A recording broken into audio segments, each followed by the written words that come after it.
Hey, welcome back to another HVAC Success Secrets Revealed. We've got two unbelievable guests this week. We've got Shreya, we've got Michael. Unreal episode with so much value. Michael was a plumber, grew from starting in high school as a plumber to then becoming a manager, leading a company, growing it from 300,000 being their biggest month up to a $2 million month. Shreya being a $2 million comfort advisor. The value that they dropped in this episode was fucking phenomenal.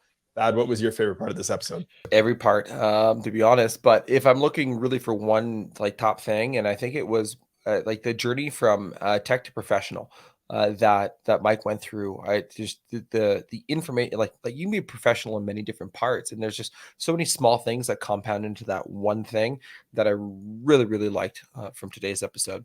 Mike, how about yourself? What was your favorite part? Man, I think it's hard to choose. There's a lot of good stuff in there, but I would say this unlocking this metaphorical lock in your head that limits your thoughts. That was good too. Loved it. Shreya, what about you?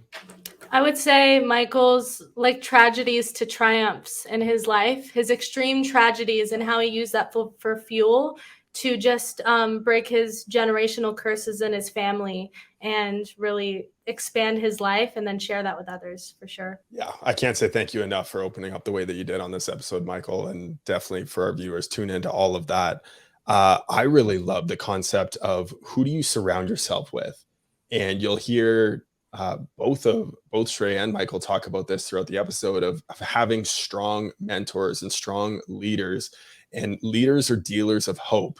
And the people who had an impact on them throughout their entire careers, throughout their lives, is incredibly important.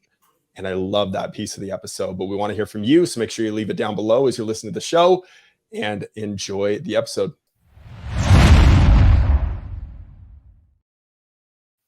Hey, welcome back, everyone, to another HVAC Success Secrets Revealed with Thaddeus and Evan. We have good conversations with good people, and any good conversation worth having is worth having drunk. Cheers, my friend. Cheers, buddy. Good to be back on with you again. It's like this thing happens every single week. Just about. Coming at you a little early this week. So for those on the West Coast who are drinking very early with us at noon, you're welcome. Get after it. Yeah, why not? I'm really excited for the show this week. We were referred to Michael a few months ago now by an old friend of ours, Devin Harrison. But Michael's story is pretty phenomenal. And I mean, anytime that you've worked your way through the trades, you've been in it a long time. He started in high school and worked his way all the way up to retirement at 33. You know that you've got a wonderful story. So I'm excited for all aspects of that, his journey, his story. I mean, the ability to be able to retire at a young age is phenomenal and without owning a business. So it's pretty unique that way. And of course, he's got a friendly companion with him as well. Shreya, welcome back to the show as well. We had Shreya on a few months ago. You weren't there for that episode. Nope, sure wasn't. Missed it. So looking forward to it. Phenomenal episode. So I'm really excited to have her back on as well, as the two of them are working with Service MVP now. But a fantastic team that the two of them have. So that's going to be a fascinating story to dive into the journey that brought him to where he's at right now from where he started. So looking forward to it. But first, of course, our show would not be possible without our sponsors, Chirp, Profit Rocket, On Purpose Media. Let's start with Chirp today. So Chirp is, if you ever find yourself struggling for leads or struggling for revenue, you just want to get more on the board. Well, guess what? Dave signed up and in his first month added 42,000 in revenue and business just with Chirp. Cassie signed up and guess what? Added 80K in revenue in just 14 days with Chirp. It is a fascinating, phenomenal software. Of course, there's a lot that goes into it. Google reviews, rehash programs, automated text, et cetera. But you can also get, guess what? 25% off if you use this link right here 25% off the first 3 months. And I'm pretty sure it's 25% off your onboarding too. So chirp.com/HSSR. And of course, once you have all those leads flowing in, you might need to work on a little bit of your business operations. Absolutely. And that's where Profit Rocket comes in. Look, if you want to learn what Victor has done to grow his business from 0 to 40 million in 4 years, and now officially exiting on his business, he just launched a podcast last week talking all about his partnership with the Fix It Group. Congratulations to you, by the way, Victor. But look, Profit Rocket, if you want to learn what he did, he's got the blueprint. He lays everything all out for you. Call scripts, SOPs, everything that you need to run your business effectively and efficiently. Go check it out at callprofitrocket.com, and make sure that you are registered for the Profit Rocket Growth Summit, which is coming up this September 27th to 29th in Austin, Texas. The speaker list just keeps growing and growing. Marcus Luttrell, Amanda Triolo, as part of the headliners of the event, as well as Tim Grover, if you register for the VIP only. And we will see you there in Austin, Texas this September. In the VIP. And of course, we will be podcasting there. So there we go. 5, 4, 3, 2, 1. Welcome to HVAC Success Secrets Revealed, a show where we interview industry leaders and disruptors, revealing the success secrets to create and unleash the ultimate HVAC business. Now your hosts, Thaddeus and Evan. How you doing? Good, Welcome good. to the show. First, I want to say that we're sorry we're not drinking with you guys, but we are on the job at the moment in the middle of a live event. So That's all right. We'll blame Joe for that. we'll catch you on the next one. That's for sure. Absolutely. You're missing something underneath your arm. I think you should really bring that back. I made him get rid of it. No, bring the cuddle pillow back. It's okay. It's okay to be My vulnerable. sport pillow, what are you talking about, man? If it brings some solace and comfort on the inside, then I say do it. Plumbers need comfort too. That's Yeah, true. everybody needs comfort. There it is.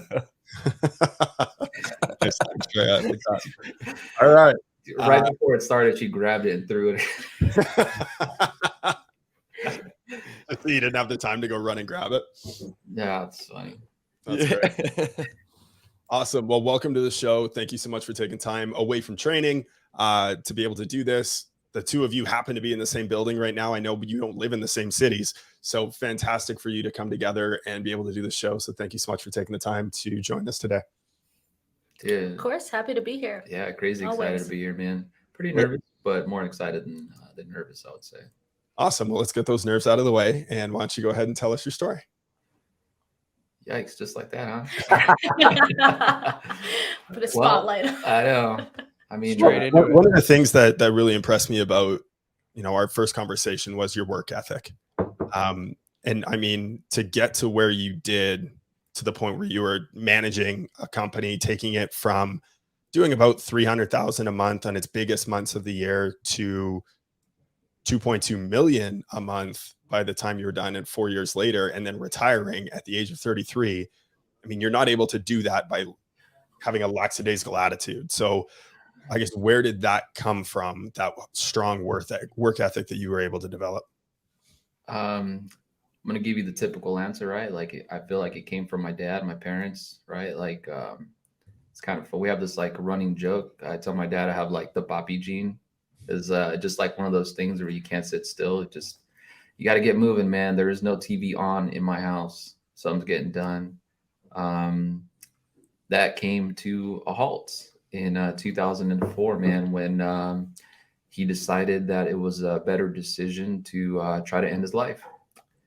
And we kind of just went into like fight or flight mode at the Muñoz residence, right? So, I have an older sister. She was in college, and my mom didn't work, just like a typical Hispanic family, right? My dad's a truck driver. My mom was just like a stay-at-home mom. And dude, that just led to what I call the dark years. Or just like anything that I could just try to make a buck, man. And luckily, like, I had some friends in the plumbing industry. We'll do side jobs with them, just dig trenches, do repipes, like anything I could get my hand to. I was cleaning pools. I worked for a garage floor company that would do like epoxy floors. I was working at the drive-thru at McDonald's. I worked nights. Just like whatever I could do to get my hands on money, man, just to kind of like stay afloat. So, my dad, there's, like I said, just like a regular, humble Hispanic family. It's not like they had a whole bunch of money in savings. So that ate up pretty quick. And, my dad couldn't collect like Social Security or his, he wasn't technically dead. So he was on disability, and that just wasn't enough, man. So we had to do whatever we could to make ends meet. And my mom was this led to like a 2-year in and out of hospitals. It's actually like a fucked up story, but he went to this church, and he used to work there when he was like, young, like high school age.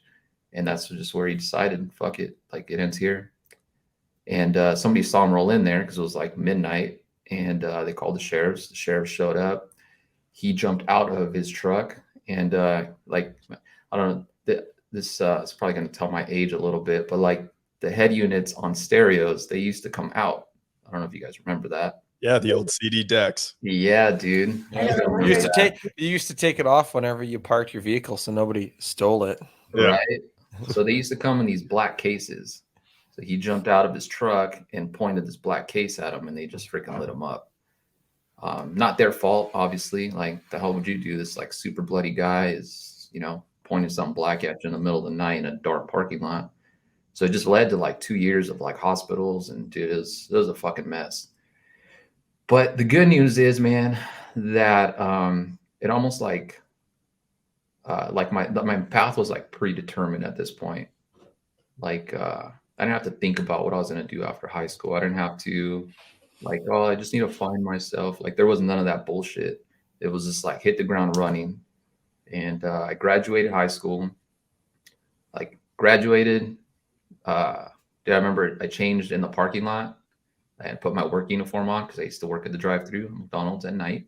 Shout out Chino, California. And I went in Chino too. Yeah, Chino, California, Dairy Town, baby. And yeah, dude, I went to the drive-thru. I worked, and in the morning, I started plumbing, and I was like delivering parts at supply house and stuff. And once I was able to like find like a company that was like willing to like hire me like full time and just take a chance, man. And this guy's name is Ryan Medillin. Shout out Ryan at Ramco Plumbing in Rancho Cucamonga.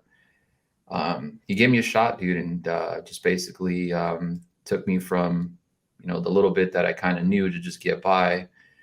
He kind of just showed me how to do like bigger jobs and stuff, and just like the training part of it. Then from there, I left that. I went to a company called All American Plumbing. Once I had a little bit of experience, and this guy, his name's Anthony Poliat. Shout out Anthony, who has unfortunately since passed away. But I think he's that person that really like unlocked something in my head, and I didn't even really realize it at the time. I think he would just like, hey, read this book. Hey, check this out.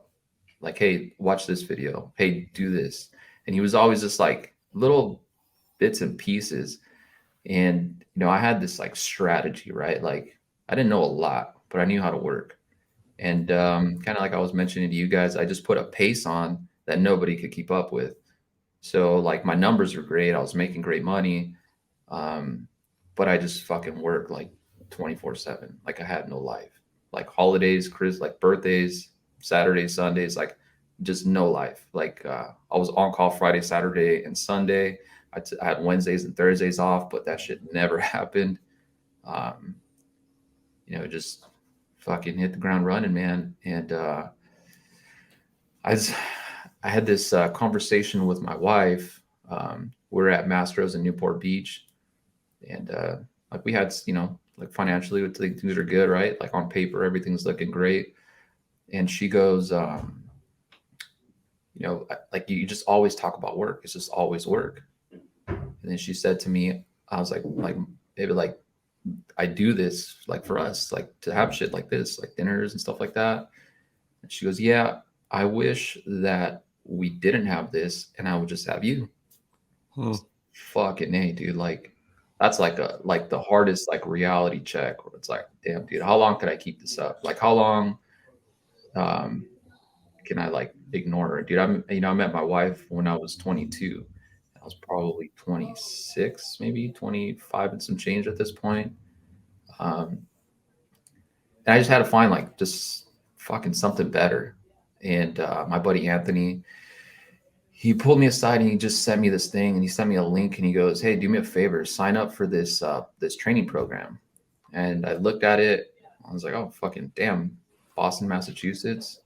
Fuck it. If he told me to do it, like he's never steered me wrong before." So I signed up for this this class, and he goes, "All right, well, good job on that. Like, you know, I paid for it and everything." And he's like, that's good that you did that. He's like, "But the week before, you're gonna just take the whole week off. So we'll be off for 2 weeks." And he just planned like this. Like, I'm a huge baseball fan, so he planned like this fucking incredible baseball trip. Like, you know, we went to 5 different stadiums in 5 different days, and then we ended up in Boston, and that's where I went to Total Immersion. And after a couple days at Total Immersion, we actually went to dinner. You know, we're at this like restaurant, and Anthony and Joe were talking, and I was like, I just don't get it. How's that supposed to work? I just don't get it. And they both started kind of like giggling. It's like, okay, well, this might be something that I just have to try, and then I'll believe in it. And dude, holy shit, like my fucking numbers skyrocketed. Like I was doing probably 40, 50, and this is like, you know, a while back. So this like numbers are probably not impressive now, but like I was already doing well. Like I was making like 120,000 a year. So with inflation, that's like what? 300, 400,000 a year, 10 million a year. Yeah. No idea, man. But I was already doing good, man. I was already kind of like, you know, I thought I was doing good. Mm-hmm. And dude, my numbers just fucking skyrocketed. And then what I found was the more money I made, the less I worked. I was like, whoa, how do I do this? Mhm. And I just like dove in hard into the process. And then I pushed Anthony like, dude, you got to bring this shit back to everybody. So we brought in Joe to like train the team there. And dude, like close ratios shot through the fucking roof, like revenue shot through the roof, like the company expanded pretty well. And we were crushing it, man. Like he was on his way to like getting another location and stuff. And then we had this you know, we're big baseball fans, like I mentioned, and we went to Vince Scully's last game, and we went to San Francisco. Like this is badass, man. I took a road trip with my wife and like drove up the coast and stuff, and then like Anthony and his wife flew out there. And when he came back, man, for whatever reason, he just never woke up. So you know, the first thing that his wife did was, you know, kind of pull the resources together, and she cut Joe out, and kind of was like, I don't know what to do here. And, you know, like we hung in there, but at the end of the day, it was like just too depressing to go there. It's like this guy, dude, I named my kids after him. Like so influential and so impactful in my life. Like, yes, I can work until I fucking die, but why? Like maybe I'm not rich. Maybe I'd never had money before, but it doesn't mean I will never have money or I'm not going to get money. Then what are you going to do with it? And I think he's the one that got me into like real estate, and got me into, he actually helped me buy a house, man. He let me borrow $12,000 at the drop of, like, I called him, I went to his house, and he had a fucking check waiting for me. And like he kind of just like, I mean, that's like my kid's future, man. That's what I was able to do all this stuff for. So yeah, dude, I would go see his office and stuff, and it was just fucking depressed every single day, man. Started drinking a lot, like just sucked, dude.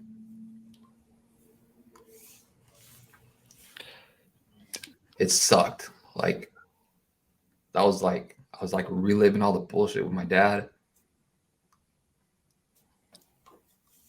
Just sucked. Mm-hmm. So I had to get out of there. I didn't know where to go. I didn't know what to do. I had some friends. I was like, man, like we have like a good nest egg, like rentals are going well, like shit's okay. So I was like, all right, well, maybe I could just take my foot off the gas and not chase money. And you know, I went to another company that was like a friend of mine, and I just kind of bounced around, you know. Like one thing that I hated was like the shop hoppers, where it's like every 2 years you're at a new place. Like, oh, I work here now. And I never wanted to be that guy. I just wanted to like go somewhere and just focus on that. Well, and you get it a lot in SoCal, right? Like There's so many companies. There's so much opportunity. There's so much competition. Guys are hopping around all over the place. Especially in like Rancho Cucamonga area. Yep. Dude, it's just a breeding ground, man. It's like gladiator school. Yeah. But it's like for technicians too, Right. because you just have these like highly trained assassins like everywhere. These guys that are like multi-million-dollar producers, like dozens of them. And dude, like you like pull up to a job and you're just like, ah, shit, that guy's here.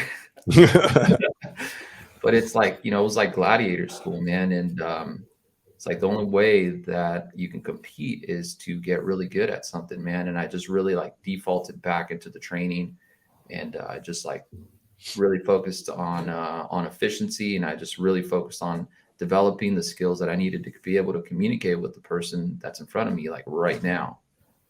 And dude, I just had like really good success, man. And I bounced around, and my this other guy, Anthony, I hit him up one day and came in and took a look at his office, and I was kind of seeing some of the numbers there, and it was close to home. So I was like, yeah, like, he was actually the other Anthony's apprentice back in the day. They all used to work at a different company together. And so I started working there, and within like a couple of weeks, like I was a supervisor, and brought in Joe. It's like some guys were like, hey, what's going on here?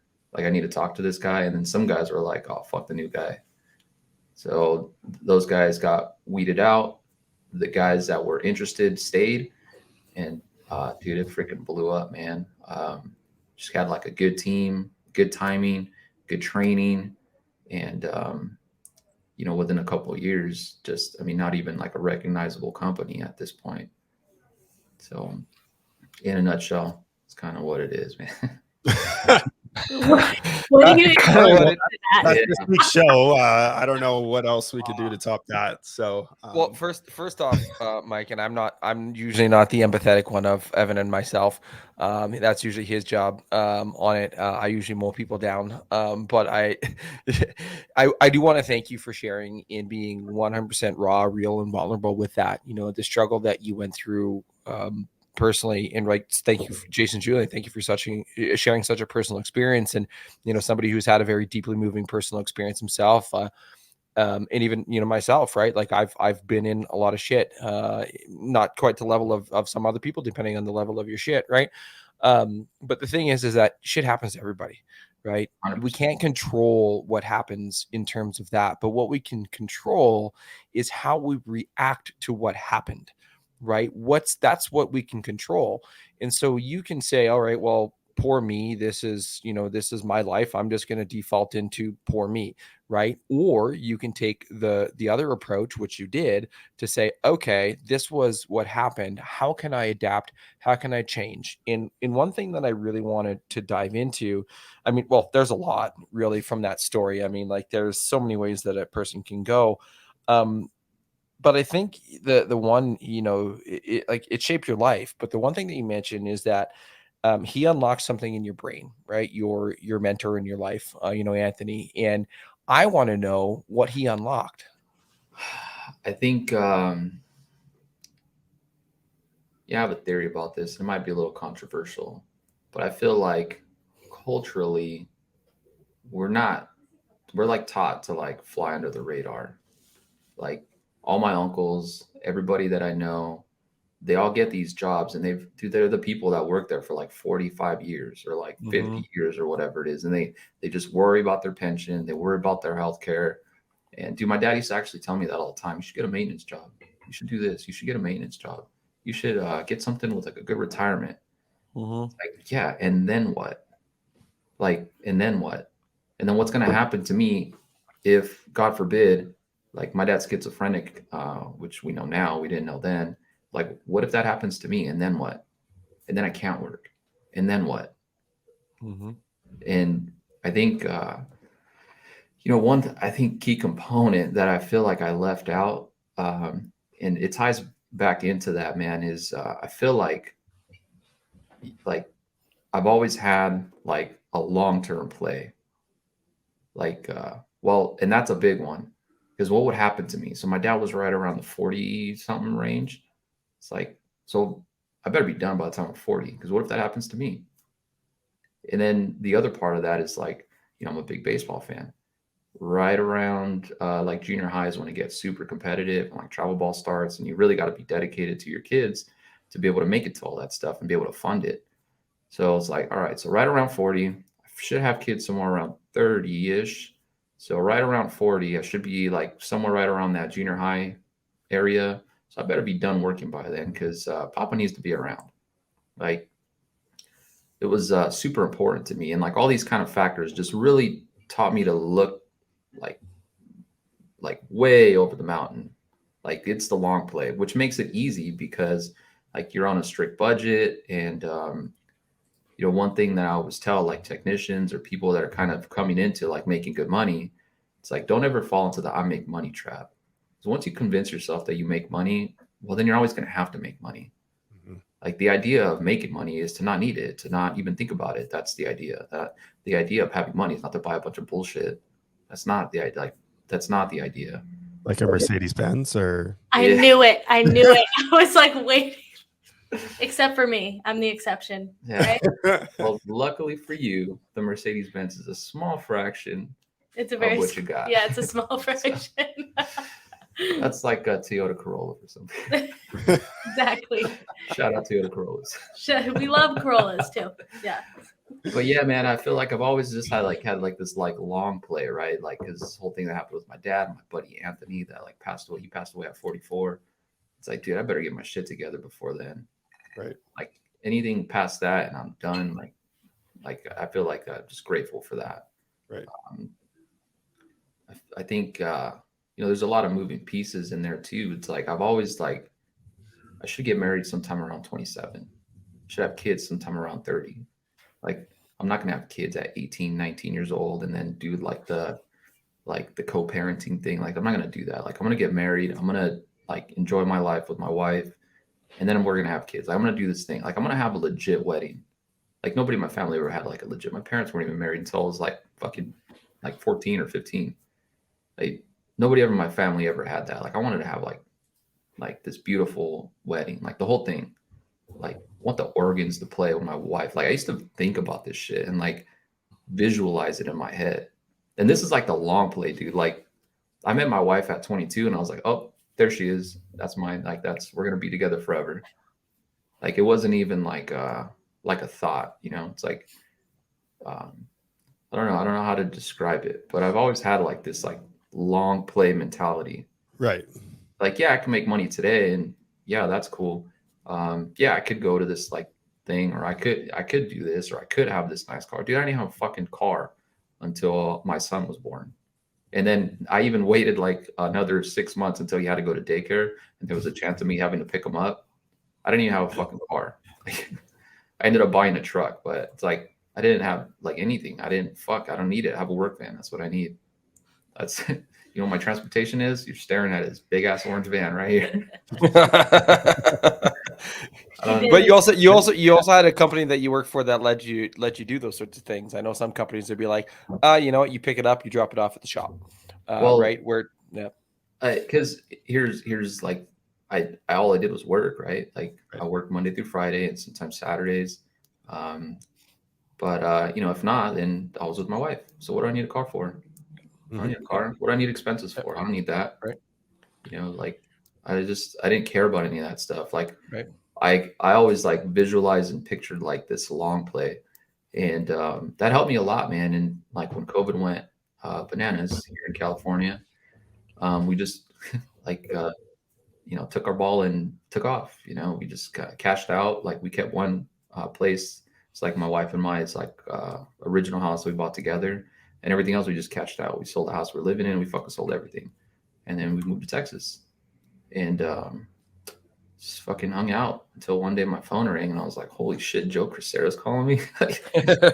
Like, we'll get to that part of the yeah. Right.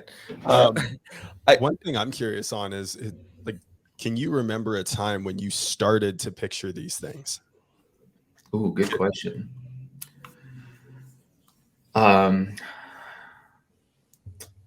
Man, that's a great question.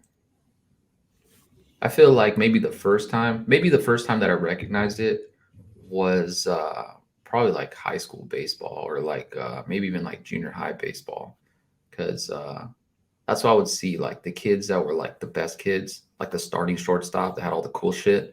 You'd always look over and his dad was right there.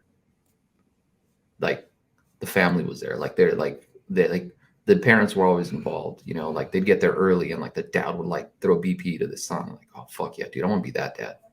That's what it takes for the kids to be successful. So it's too late for me. It's not a big deal, but it's not too late for my future kids.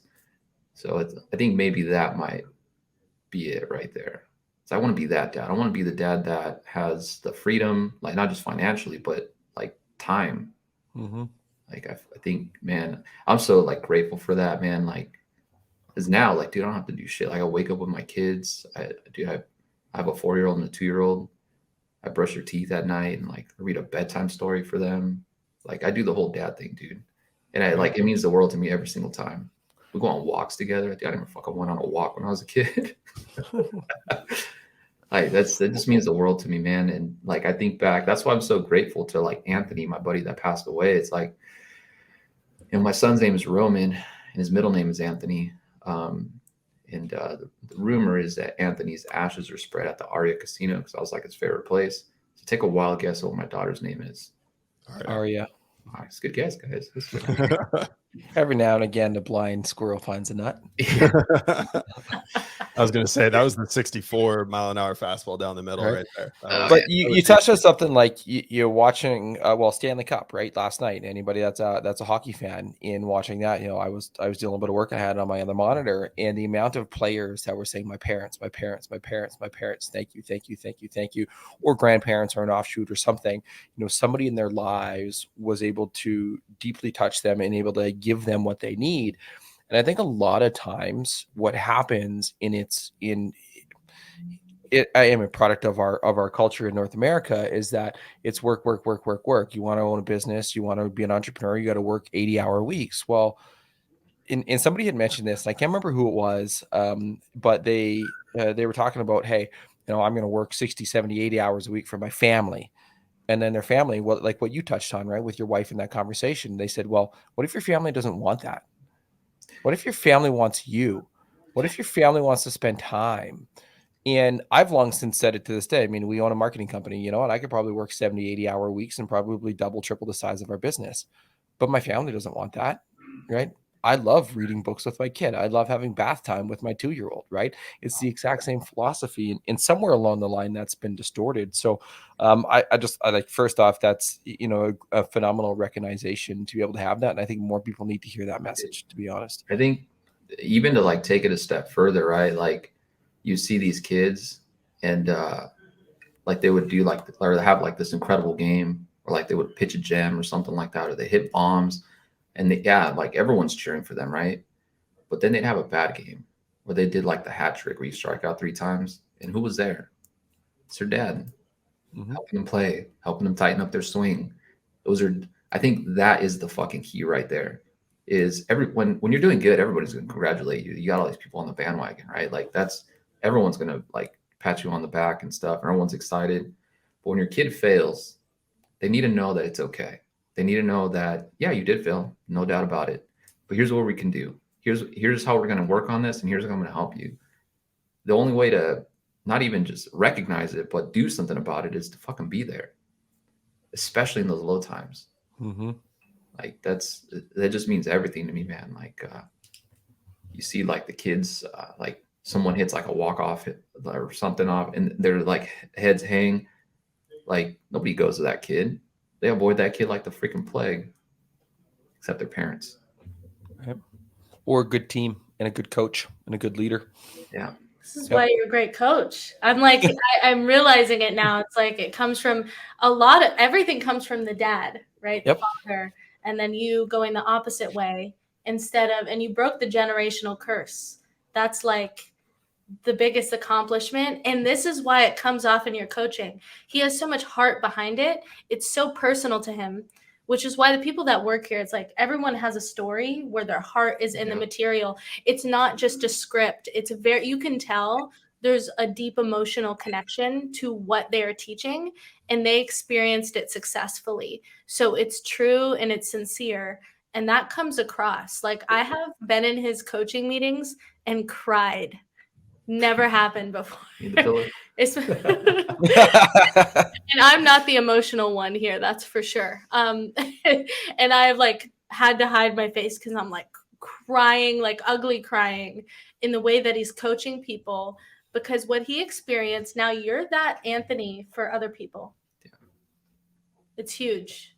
And that's that's like the biggest reason why I'm here, man. Like, like I said, Joe called me. I looked at my phone, like, holy shit, Joe Crisera's calling me. It's like, damn, dude. It just blows. It's still, he calls me today, and I'm like, holy fuck, like, Joe wants to have dinner. Like, whoa. It's nuts. Just because of the impact that he's had in my life. And he was such a good friend to Anthony that passed away. And I feel like he understands me. He called me. It's kind of fun. Like, we have like a big toy hauler, and I was picking it up, and like, we're actually driving to California from San Antonio. And he called me, and I was like, dude, Joe, like, what if I told you I was actually on my way to California right now? He's like, oh, that'd be perfect. Just come to the shop, or come to the office. But yeah, so I just came. I was like, Joe, if you need me to like fold pamphlets and like clean windows and vacuum and shit like that, dude, I'll do that. I would love to do that, dude. I just want to be a part of this, man. Like, it's crazy. It's like, it's just like silly to say, but I believe this, dude. This is like, like at Yankee Stadium, there's like a quote that says, I thank the good Lord for making me a Yankee. I think it was Joe DiMaggio said that. Yep. And there's this like badass picture of Derek Jeter like smacking the sign like before he walks onto the field. I walked in, I was like, holy shit, it's like Yankee Stadium in here. Like, this is fucking nuts, man. I don't know. I just have this like overwhelming feelings of gratitude. It's like, yeah, I did my part too, but without the right people and without people being there, man, when I needed it most, like without the support of my wife, dude, I can't believe, I'm so like grateful. I can't believe she just didn't like leave me and take off my shit. Like, she would go to work, and we had like a tandem, like 3-car garage, and this like had this whole like bar set up and stuff. And I would just like be on the table, and I would just hear her like car like take off to go to work. I'm like, oh shit. And I would just like dust myself off and just go to work. It just like the lowest of the lows, man. After Anthony passed away, I feel like at that point, man, like there was nobody that was like, hey man, it's gonna be okay. Except for my wife, not even my parents. Like, they're like, just get over it. He was just your boss. Like, I don't get it. And it just fucking hurts, man. Cause he wasn't just my boss. Like, yes, no doubt about it. He was definitely my boss, but he fucking believed in me when nobody else did. Right. He believed that. And he would always tell me that too. I always be like, dude, thank you so much, man. Like, I'd have like a good week, and I would just text him, thank you. I would text a dispatch, and he'd be like, why do you always do that? Everybody has the same opportunity. Like, I don't give a fuck about everybody. I give a fuck about what you do for me. And that was like, at his funeral, that was like my biggest thing. He would be like, why does everyone walk around here like they got a chip on their shoulders? I was like, because we do, motherfucker. Like, you put it there. Like, you made us feel so special that I had like a hard time believing that you did this for somebody else. Like, yeah, you put that chip there. That's why we walk around like that. We just feel special around you. So it wasn't just the boss, man. It was like, I don't know if you guys ever read the Napoleon Hill book, The Think and Grow Rich. Oh yeah. Yeah. Every year. That's, there's a section in there where you have a council, right? I don't know if you guys remember that part. Mastermind. Yeah, that's part of my counsel, man. Like, whenever I make a big financial decision, or I'm gonna take a leap of faith, it's like, damn, like, I need you right now, Big Ant. Like, it just he pulls through every time. So shout out to Ant. Well, you can still have conversations with him. That's the best part. Yeah, man. It's yeah.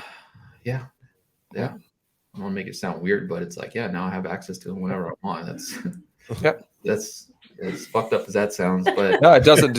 I'm the one who said it. Like, it doesn't. You it said doesn't it, sound, not him. I said it, not him. But you agree. Like, and that's the thing, is when you get into this deep solitude place of thinking through things and looking, okay, well, what would Big Ant do, right? Like, what would he do? that helps guide you, because now you've got a baseline and a principle to make your decisions from, right? When you look at, okay, what are some other mentors in your life, some other influential figures that have guided you to where you're at? Now you can say, okay, well, what would this person do? What would this person do? What would this person do? But you can't have that if you don't have that actual solitude time built into your day or your week or whenever you do it to think through decisions. That's a big one too, man. I think that happened like with the relationships too. Like, we have like this bedtime routine. Do the same shit like, I'm a creature of habit, man. I believe in discipline. That's the only way that shit gets done is through discipline. And I do the same shit. I eat the same thing for breakfast. I have coffee at the same exact time. I do the same shit every day. And like our bedtime routine is, we have dinner. So we sit down at the table, say grace together, we eat dinner. My kids, pick up their toys or whatever's out. They take a bath. We all jump into my son's bed. He's got this big ass bed. All of us jump in there. We read a story, or we'll each let him pick one or whatever. We'll read books, put him to bed. It's kind of stupid, but we do this thing called Daddy Robot. So like I put my arms up and they sit on my arms and they like move my thumbs like I'm a robot. Dude, it's like I look forward to this shit every night. Like, I'm gonna do Daddy Robot today. Like, hell yeah. And then my wife and me, we go to our room and like phones aside, and it's like we just do like a debrief of our day. Yeah. So we talk about, whatever needs to be talked about, whatever's coming up. We just have like a 15-20 minute debrief. I think that's super important, man. Even if you don't do it with your spouse, I feel like you should do it with yourself. And that's one thing, like learning a fucking process. Like, you leave a call and it's like, now let me do this debrief with myself. It went well. Okay. Why did it go well? And I have like actual things I could track. That's why I feel like when I went to Total Immersion, I left there and I was like, holy shit, I'm a professional now. This is what it is. Like, this is the fucking big leagues. Because now I set a standard. Now it is up to me to be disciplined to maintain that standard. And how can I do that? Well, by tracking. And how can I track? Oh, by having a debrief after every fucking call. I'm going to stop and have this conversation with the radio. I don't even like get that shit out of my face. Like, I'm going to think about the call. I'm going to think about what happened. I'm going to think about like the call I'm going to, think about the objections. I'm going to think about what steps I'm going to hit. Like, I'm going to just role play the benchmark in my head. I know I'm going to get objections. This is what I'm going to say. This is what they're going to say. And I'm like ready to go. When I show up there, it's like an easy conversation to have because it's predetermined. It's not like I'm not leaving it up to chance. Like, the wife's not home. Shit, cancel nothing here. Like, dude, there is none of that. The outcome's already I don't know if they're going to buy or not. I'm not so much focused on that. But I will say this. I'm going to be disciplined on this call. I'm going to gain control of the conversation. I'm going to have them commit voluntarily to what we're doing here today. I'm going to weed out the competition. I'm going to build their self-esteem by doing a magic moment. I know that I'm going to have a conversation with them about what they like about us. I know that I'm not going to use regular plumber talk. I'm going to use verbal packaging. I know that I'm going to present a couple premium, a couple mid-range, a couple economic solutions. And I know I'm going to handle some objections. And then we'll fucking take it from there if they decide to buy or not. I don't know what they're going to do, but I will say this. I know what I'm going to do every call. I love that. And I want to get into the professional side of things, Evan. I hope that's where you're going to want to go after that. But if not, you can choose. But I would be not on HVAC Success Secrets Revealed podcast without the random question generator. And of course, the random question generator is brought to you by the sign in Evan's background on purposemedia.ca because we're Canadian, if you're home service marketing. Did they always say that? Stupid. No, I make it up. I make it up every single time. And at first I say, if your marketing screwed up, give us a call. Because somebody in my chamber of commerce back when I did another job used to say, when your taxes are screwed up, call me, I'll fix them. And I was like, all right, that's a good line. But anyways, if you want a free complimentary marketing analysis on purposemedia.ca/marketing-analysis, hit that up, spam it. It all goes to Evan anyways. So, the random question generator, we have 4 questions pulled up, and we're actually asked both of you guys an individual random question. But Mike, since you're the first timer on the show, you get to choose question 1, 2, 3, or 4. You do not get to know what the question is. You just get to ask 1, 2, 3, or 4, or say 1, 2, 3, or 4. I read it off, and away we go. Well, You should do 6. How about do 6 6 options? options. Technically, should do 3: good, better, best. Or a couple premium mid-range. I know don't even say that to All us. Back on track. Let's Well, see the here. premium questions I are say 2 and number 3. is my son's favorite number. It's number 3. Perfect. Would you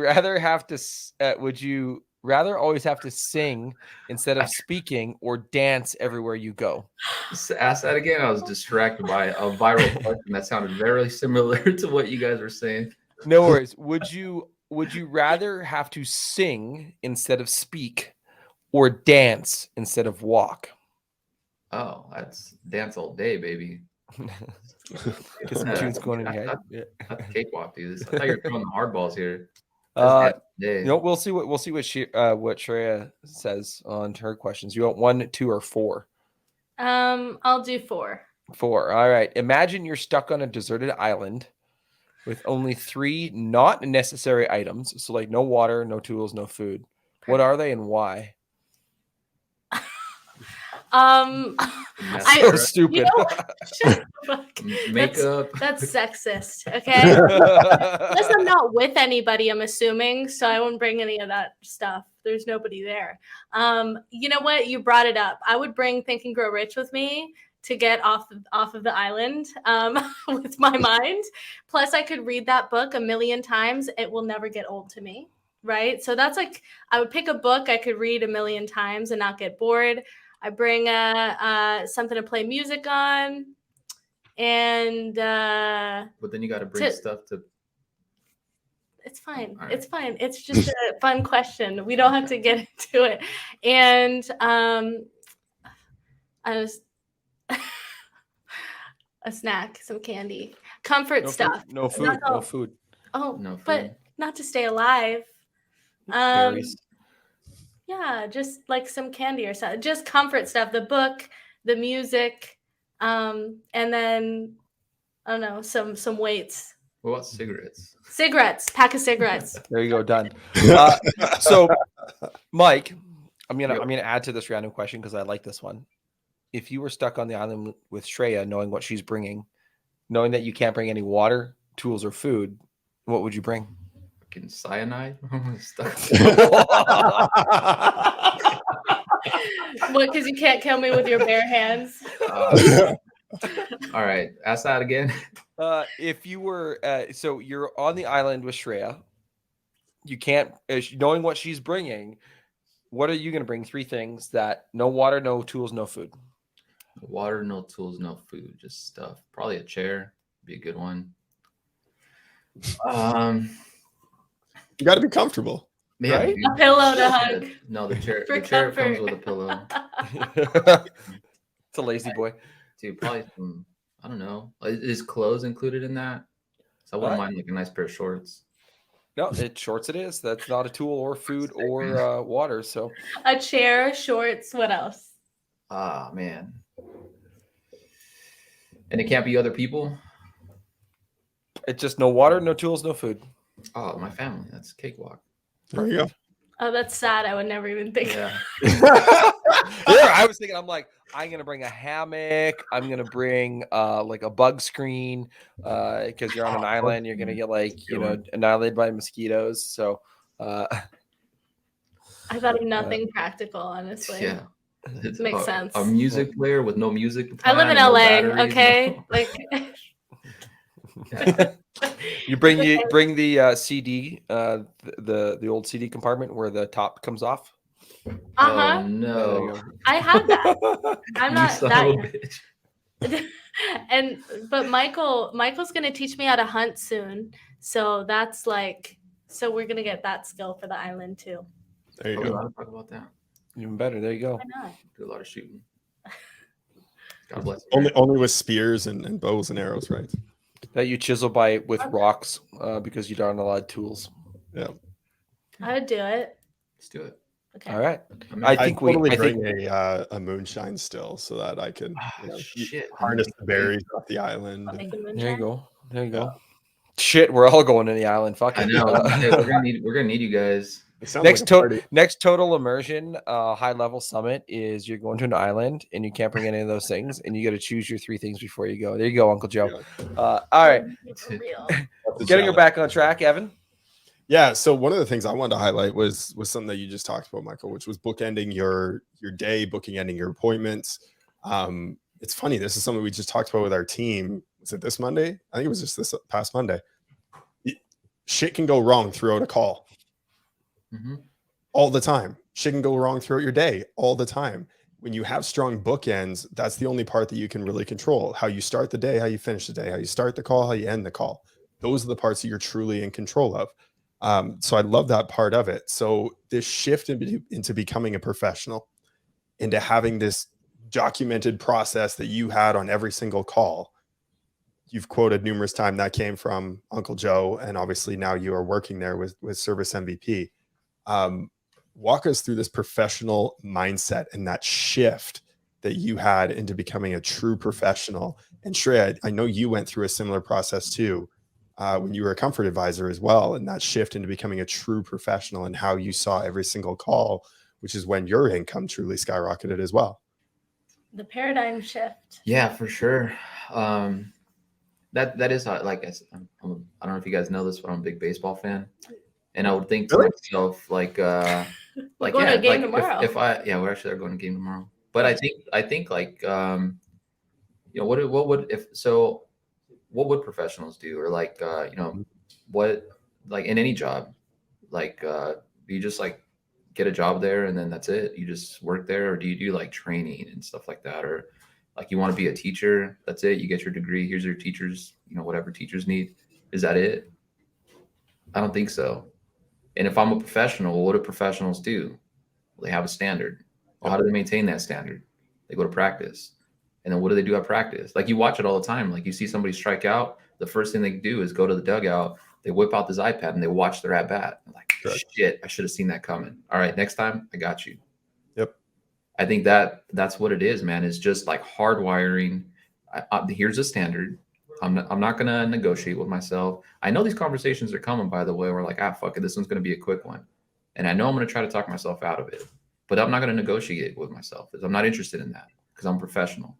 I think a batter goes to bat and it's like, fuck it, I don't think I'm going to hit this one. For what? I know the relief pitcher is he throws a little bit slower, so I'll just wait to hit then. It's just like, who would ever fucking do that? No, they wouldn't do that. What would they do? No, they don't negotiate with themselves. They practice, they train, they watch film, they make it to the games, and they perform at the games. Because if they don't perform at the games, how long do you think they're going to remain a professional? Correct. Probably not very long. Well, and that's the interesting thing about baseball too. And this is the part that nobody ever sees. And, you know, I've always loved the quote, you know, who are you when no one's looking? Because the amount of time that is spent in the cage, in the tunnel, in between at bats, watching film, on the field, taking ground balls, taking fly balls, nobody sees that work that they put in. You know, they're showing up at 1 o'clock for a 7 o'clock game because Every day. Yeah, all day long. It's insane, dude. Like we used to go to baseball games all the time, man, and you would see them in between innings, like at Angel Stadium, like the dugout club tickets. You can go to see the batting cages. It's like this big glass thing, and you can just watch them. So in between innings, you see Mike Trout in there just hitting bombs. Like, yeah, no shit. That's why he's Mike Trout. The other guys over there fucking chewing bubble gum and sunflower seeds and stuff, and he's just in there just freaking hitting off a tee. That's the difference. Right. That's the difference between guys that are like, you know, in minor leagues, and then the guys that are professionals. And even the guys that are professionals, there's the guys that are fucking elite. The like the legendary guys, like the once in a generation players, like my buddy Anthony. That guy is elite. My buddy Anthony Pulley that passed away. Right. Dude, funny story. I flew to Total Immersion, right? So I paid for myself to go there. Joe gave me his book. On the flight back, I took a nap. So I was tired. I was just so tired from learning all week. And I opened my eyes and I looked over. My buddy Anthony had taken this book, was reading my book, and it was like highlighted and noted and stuff like that. It's like, dude, that's the fucking difference. That's Mike Trout hitting in the batting cages. He's read that book probably a dozen times. Right. Yeah. Like that's the difference. That's what true professionals do. True professionals don't leave things to chance. Correct. I know what I'm going to do 100% of the time. I'm going to go into a conversation and I know how it's going to go. If it goes off track, well, I know how to get it back on track because I trained for this. I worked for this. I role played this 10,000 times. I know what this is going to sound like. I know what she's going to say. My husband's not here. Yeah, I fucking know that. Like I know that's coming. I know. So when am I going to deal with that? Am I going to deal with it? Like, here's your prices, Shreya. And she's going to go, okay, thank you. Let me talk to my husband. Can you just email this? Why the hell would I just like, it just makes no sense to me. Why would you not go into a conversation prepared? It just makes no sense. That's why those guys have 20% close rates, right? Is because 20% of the time is the time when they don't have those. It's very rare that they wouldn't have those objections. Yeah. That it directly reflects to the close rate and the average ticket of what they're doing. You're totally right. Professional is about practice. Totally. Yeah. Am I perfecting my profession on a daily basis? That's what it is. Yep. Yeah, man. I think, dude, that starts from not just like when you wake up, like, dude, like I said, I'm a creature of habit. I do the same shit every day. Like I lived at the end of the cul-de-sac. I would leave the cul-de-sac, roll all the windows down in my van, pull up to the side, depending on where my call was, got to make a left or a right. And I would just like pause right there. And I'd be like, it's going to be a fucking good day today. And I would just clap 3 times loud.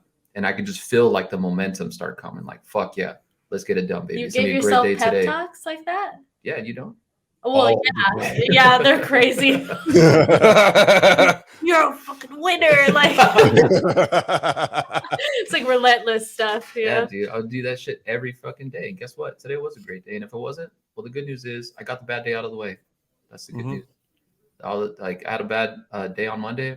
It's perfect because now I got the rest of the week to focus. I already got all the shitty calls out of the way. So now I can focus on Tuesday, Wednesday, Thursday, Friday. So I think, like I said, man, just setting a standard, and that doesn't apply to work, man. Set a standard with your kids and your family and how you communicate with them. Like, here's my standard with my kids. I'm not a bully. That's my standard. If I fall below the standard where I'm bullying my kids and I'm yelling at them to do shit, well, I'm not. Am I a professional dad at this point? No, I'm a fucking Bush League bullshit Sunday league dad where I'm bullying my kids to do what I want. That's not how I communicate with them. That's not how I talk to them. Well, how do I talk to them? I talk to them like a professional dad would. I coach them through things. I give them choices. I help them make the right decision. And in return, they become reasonable. They can develop their own thought process. They can rationalize things. They make good choices. They feel good about their choices. Yay, I have an idea. We can wait till tomorrow, clean up all the toys. And then when you wake up, instead of having breakfast, we're going to have to spend like 30, 40 minutes cleaning up all the toys. Or we can clean them all up right now. And that way in the morning, we can just like hang out and watch TV and like have breakfast. What do you guys want to do? You want to wait till tomorrow or you guys want to do it now? Oh, let's just do it right now, Dad. Dude, that's a fucking great idea. I love that idea. Do you guys need help? No, we got it, Dad. Perfect. Let's do it that way. Like, it's easy. Jumping on the couch, like, am I going to yell at you, like bully you to get off the couch? No. I'm going to coach you through it. Hey, what was the last time that happened last time you jumped on the couch? Fell, hit my face. Okay, well, then you got to pick what part of your head you want to hit because you already know the outcome. Oh, I should probably not jump on the couch. That's a great idea. I love that idea. Pick where you're going to hit yourself because you're not even going to be jumping on the couch. I love that idea. It's fucking easy. Like, my kids have just been developed to be reasonable. And that's all through this shit. Like, that's why, like, what Shreya was saying, I am like, dude, there's no doubt about it. You're going to find people that are better at the process than me. You're going to find people that make more money. No doubt about it. I don't care about that. It's going to be hard for you to find somebody that's more passionate about this than me. You're going to have a hard time finding somebody that loves this shit more than me. And if you do, good luck, man. And if they're out there, bring them here. Yeah. So, but yeah, man, sorry, I went on a rant there. But no, I mean, you get what you tolerate, right? Whatever it is that you're willing to put up with, that's the level that you're going to get from your life, from your spouse, from your kids, your job, etc. Right? And whatever it is that you're willing to put up with, that's what you're probably going to get. And if you demand excellence from yourself, that's what you're going to receive. That is, that's shout out Andy Frisella. That's his thing, right? Like personal excellence. That is, you become ungovernable. That's how you develop freedom is through personal excellence. It's true. It's personal excellence. Well, was I excellent today or did I just fuck off on the couch all day? I'll tell you what I'm not going to do. Fuck off on the couch all day. I'm going to get some shit done because I'm going to be excellent today. Yeah, this one. Yeah. That's just the pillow, though. Yeah. Shreya, what was that shift like for you, going from being a great comfort advisor to being excellent and stepping into that realm? It was really similar to Michael's experience. I think the paradigm shift was quality over quantity. Just like he said, is I was working 90% of my life, and I had no social life. I had no relationships. I really didn't have people close to me, not even my family, because I just worked all the time. So what is it even for? Even if I'm somewhat successful through this. And then when I found Joe's process, it was the smart way and the happy way to do it, of actually, I'm still going to triple my revenue based off what I was doing. And I'm actually going to work less. And I found a social life. I found I found balance in my life through the process. That was the paradigm shift for me, as I was working really hard on disorganization and no process. And when I found a process and I can expect the results every time in that, and just focused on that, it gave me all of the freedom in my life to actually find a life and not just have duck work pictures. You said something really important that I have never heard personally, is the dark years of being in the industry is all you have is work pictures and on your phone, and all you have is your work, and everything else is completely neglected. And that was a really long time for me. It was pictures of cars and pictures of duct work and systems only. There's no friends, there's no relationship. I mean, I have nothing else but these dirty ducks sort of thing. Seriously, it's sad, And then you start to see those pictures come back the exact time that I found this in my life. And I never realized that part of it until right now. Yes, I just had another paradigm shift right now. Yep. And I think there is some value into that too. Like, Mhm. I'm gonna say, don't work hard. Don't definitely work Right. hard, but Mhm. make it be for a purpose. Make it be for a reason. It's like, that's my view on money. It's like, if you fall into the I make money trap, well, then you're always going to have to make money. And then what does money even mean at this point? It's like you're just chasing, like you're just going around in this like endless cycle. Or like even hard work. Like, you work hard, well, now you're always going to have to work hard if you don't have an out plan, if you don't have anything long term to get you out. Like, yes, no doubt about it. Like, dude, like, like, shout out Victor. He fucking worked his ass off for 5 years. And he actually posted something on Facebook. Someone's like, "Why'd you sell? That's what you fucking do." I was like, "How funny is that?" Like, yeah, that's the hardest shit that you do. To see it. Yeah, like T. Harv Eker, he always says, You develop a business and you help somebody else be profitable, and then you just take your portion and ride off into the sunset and go do whatever you want and do the next thing. And we know he's going to do something else, because that's what people like that are like, right? It's about the pursuit, not the result.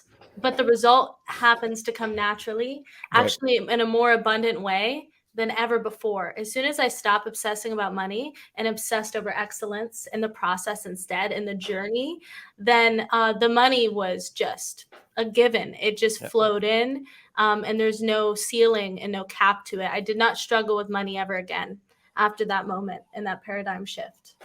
Yep.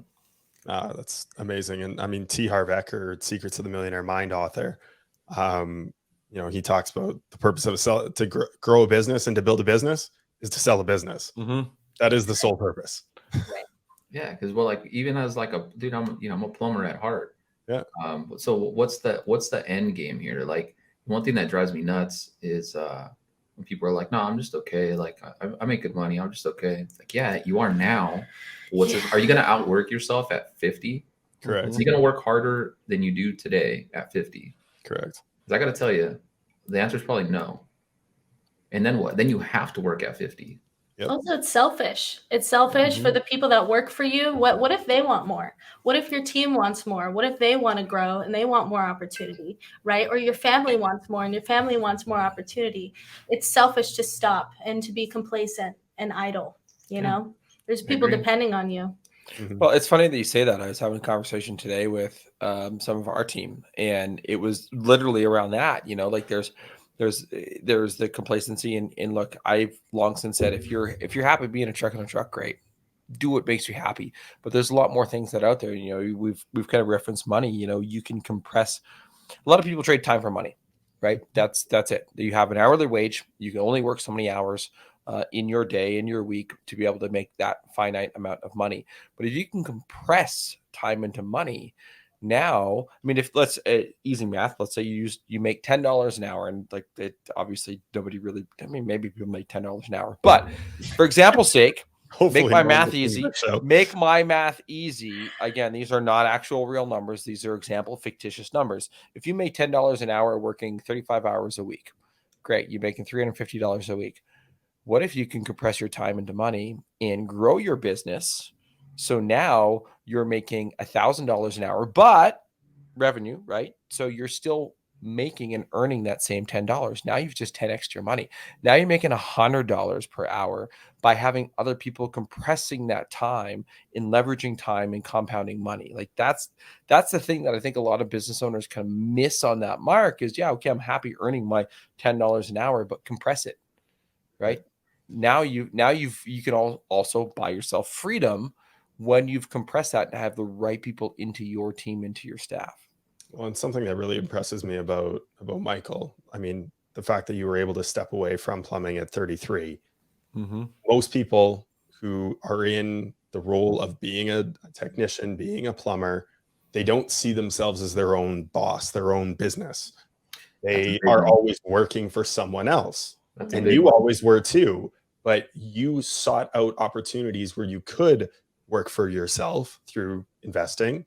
And that has created the financial freedom to be able to step away from it.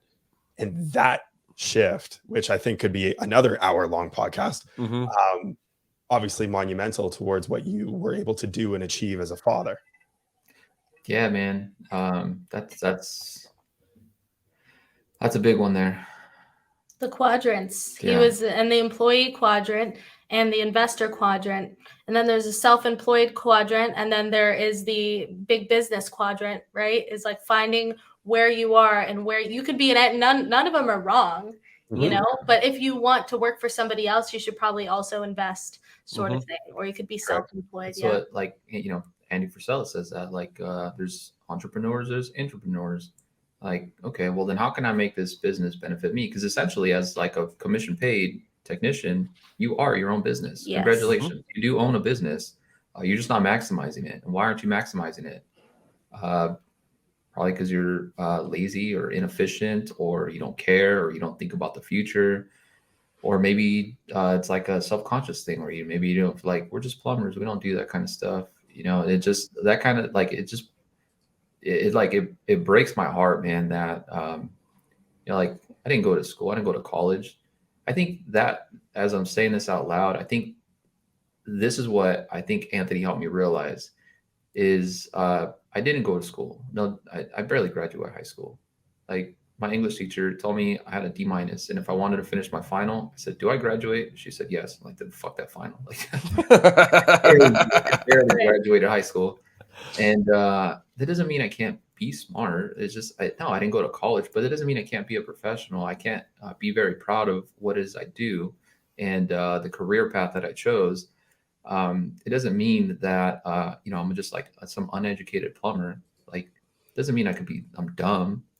I didn't do that. You know, they do that. I do this. It doesn't mean I can't be a professional at what I do with continuous education, which is something like what we teach now.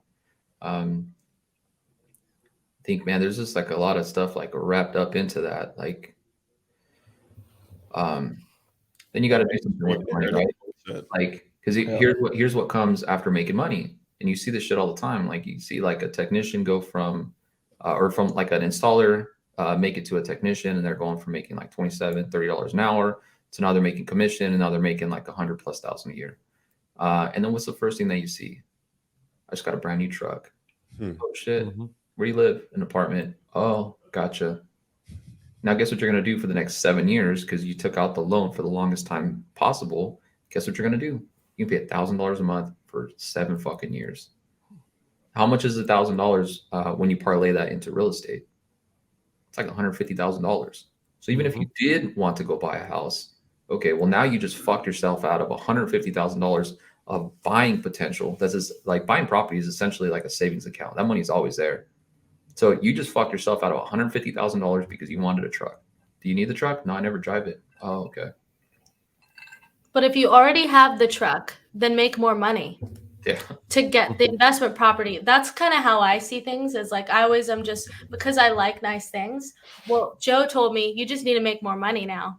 Because you're in a position where if you're in a tech or a comfort advisor, you can at any time make as much money as you decide to with your effort. See, I look at it backwards. It's just more conservative, a little bit more like, Yep. like whatever, I'll just make more. Nope. Well, and that's it. As long I don't as have a family either, so Here's the deal: making more is not guaranteed. correct. Like that's not guaranteed. Tomorrow's work is not guaranteed today. That shit ain't guaranteed. So the opportunity to make more may not be there. What happens if you break your fucking leg? yeah. What I happens mean, if you get in a car I accident? hope you got good insurance. What I happens think, if you don't wake up tomorrow? well, And the opportunity totally, to make it yeah. more tomorrow, like, so to me, it would make more sense. Take your resources and instead of buying all the fun stuff that you want to have, go get all the shit that you need that's going to develop, that's going to increase, and then you take the profits out of that and put it into the shit you want to do. Right. Correct. Today I will do what others won't. So tomorrow I can do what others can't. That's perfect. Mm-hmm. So maybe that might change Shreya's mind. Take notes. Yeah. Whatever. I'm only 23. I don't know shit. Okay. Look, so I will say there is something to be said about spending things on things that bring you joy and things that bring you happiness. They've actually, and I can't remember all three of the items, but one of them was experiences.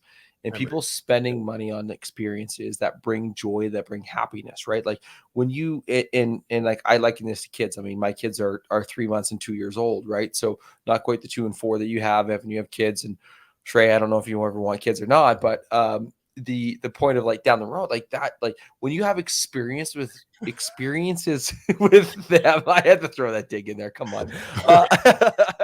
But when you think about that, think she is the kid, right? Think about the experiences that one can have from that in then looking at your photos, right, on your phone. And those are your memories, right? And so now when you have the experiences, now when you have memories, now you've created happiness.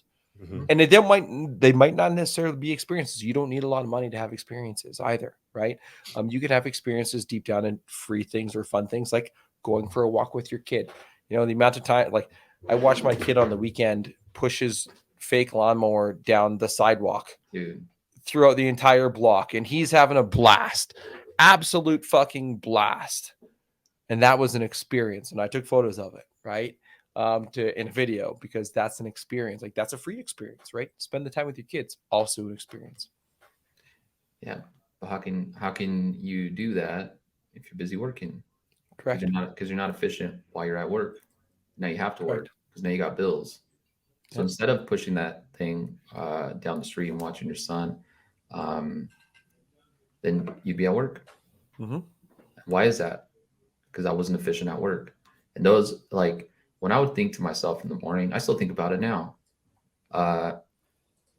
Here's the consequences if I do not communicate with this customer. So if I don't, so let's just say, like, I like podcasts and stuff like that. Shout out to podcasts. And it's like, so I want to listen to this like new episode that came out.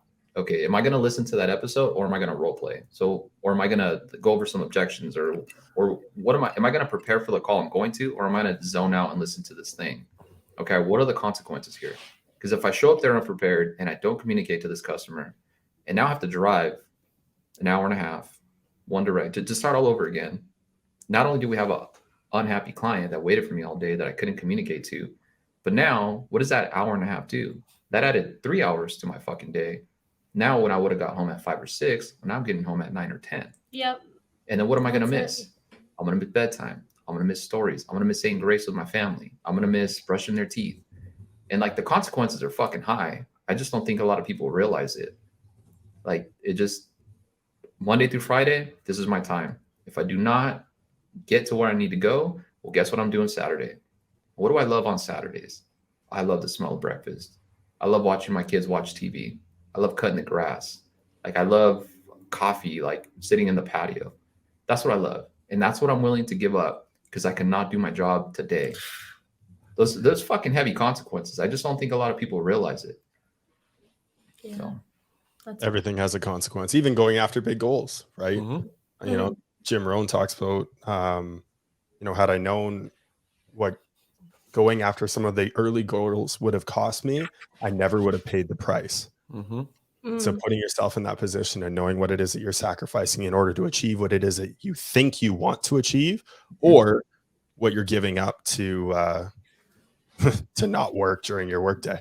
Right. Like, But that also goes back to that family conversation that we had earlier, right? Like, you know, what are you willing to do? What do you want? Like, what do you want? Where do you want to spend your time? Mm-hmm. Yeah. And it's got to be worth something. If I'm going to work 7 days a week for fucking 3 years straight, I better have something to show for that. Yeah. So I'll tell you what I'm not going to do. I'm not going to work 7 days for the rest of my fucking life. Mm-hmm. So, yeah, no doubt about it. This does suck. This is a heavy price to pay. But right now, I don't have kids. Right now is a good time to focus and get the shit that I need to get. That way, in the future, when my kids do come, I'm good to go. Like now, I don't need to do any of that. Mm-hmm. That's why I say, like, don't fall into the I make money trap. Because once you do, then you're just like in this endless cycle. That's why I don't think it's the best idea to buy the car first and hope you're going to make more money. Yes, sir. That's where Evan This is great. Right? Yeah. All right. This has been a very deep and very thought out and thoughtful conversation. I've really loved it. I've got a kind of a unique twist to a question here, and then we can end with our last question. You get to put a billboard up on the 405.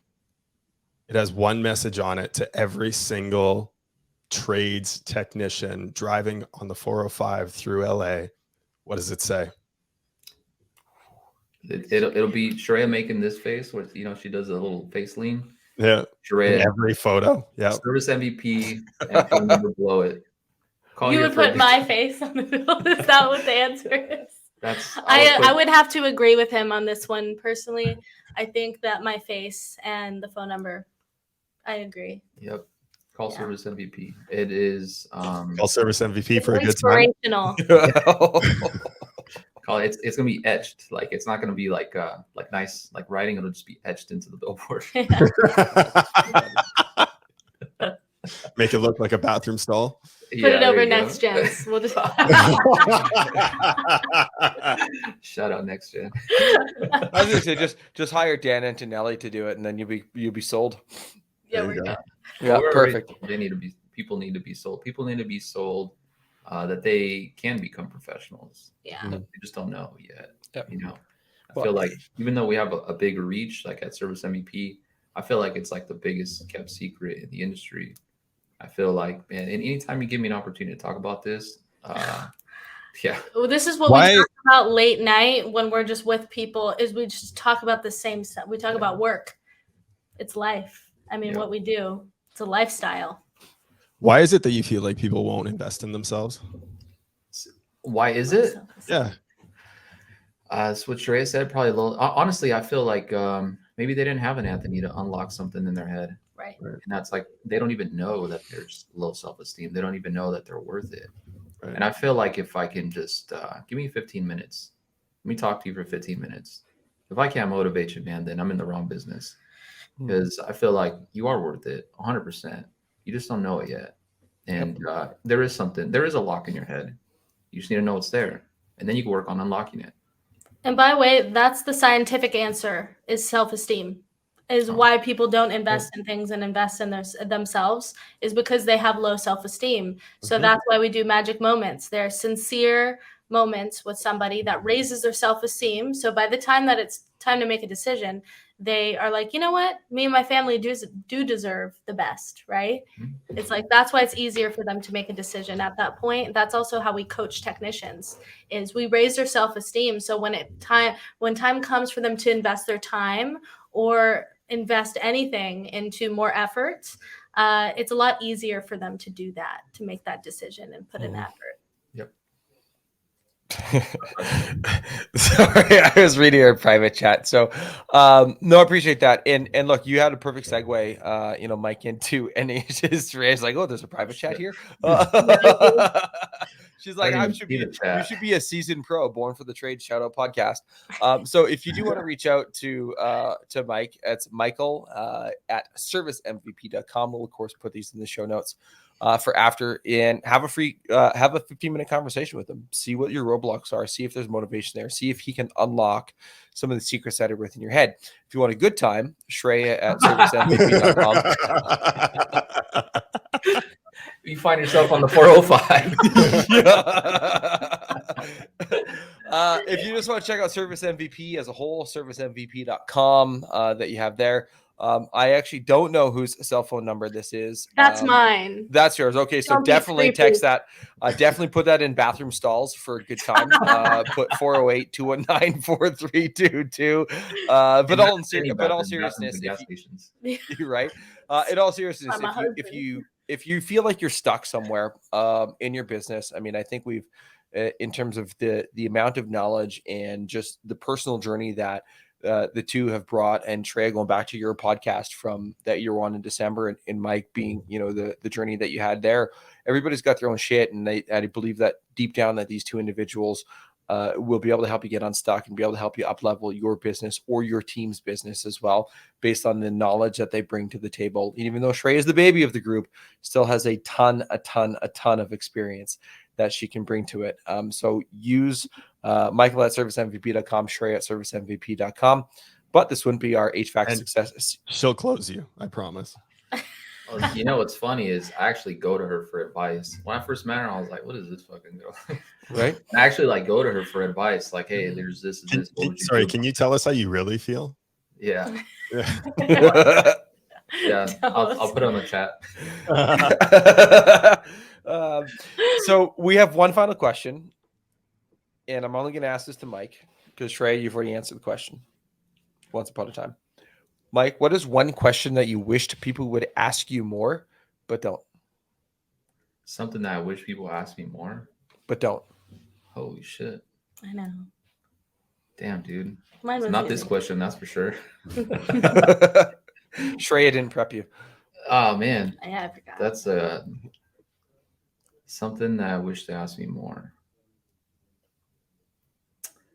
I just feel like, how about like a nice conversation? Like, when was the last time you went to like a gas station or something? Someone just like, "Hey, man, how's your day?" When was the last time that happened? So didn't when's the last expect time that that. happened? I think just people just fucking be nice to each other and be courteous and think about it. Like, Right. I don't know. I feel like I would like that. Like, "Hey, how's it going, man? How's your day going?" Deep. Right? It's like, sure.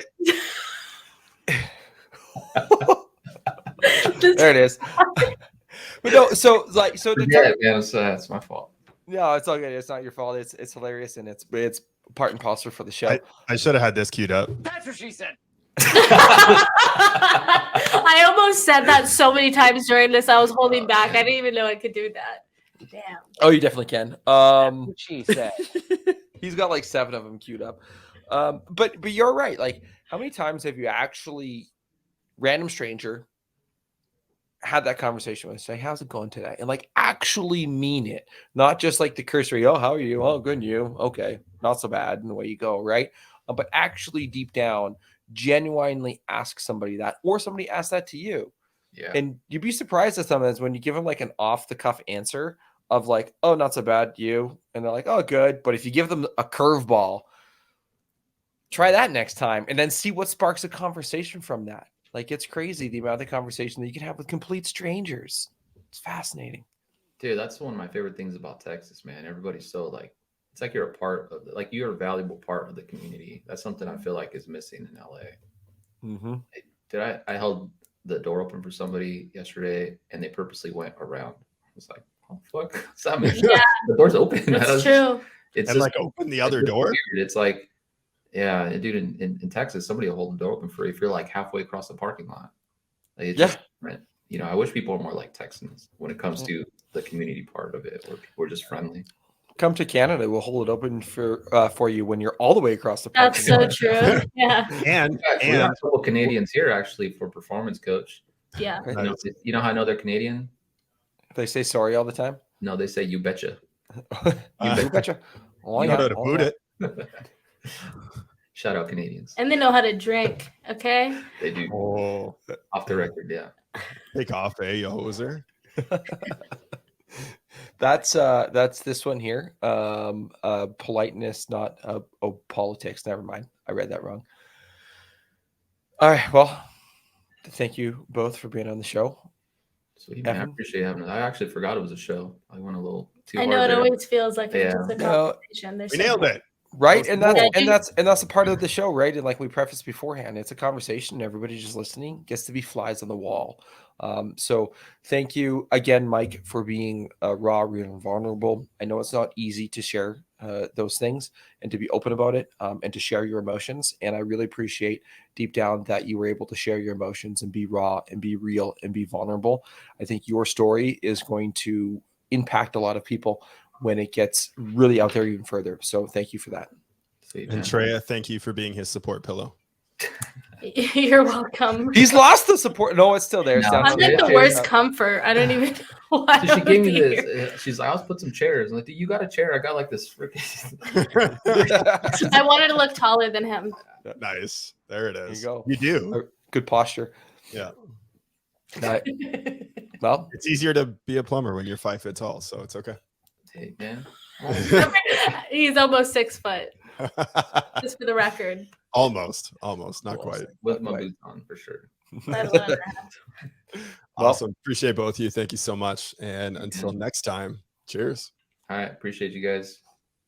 Cheers.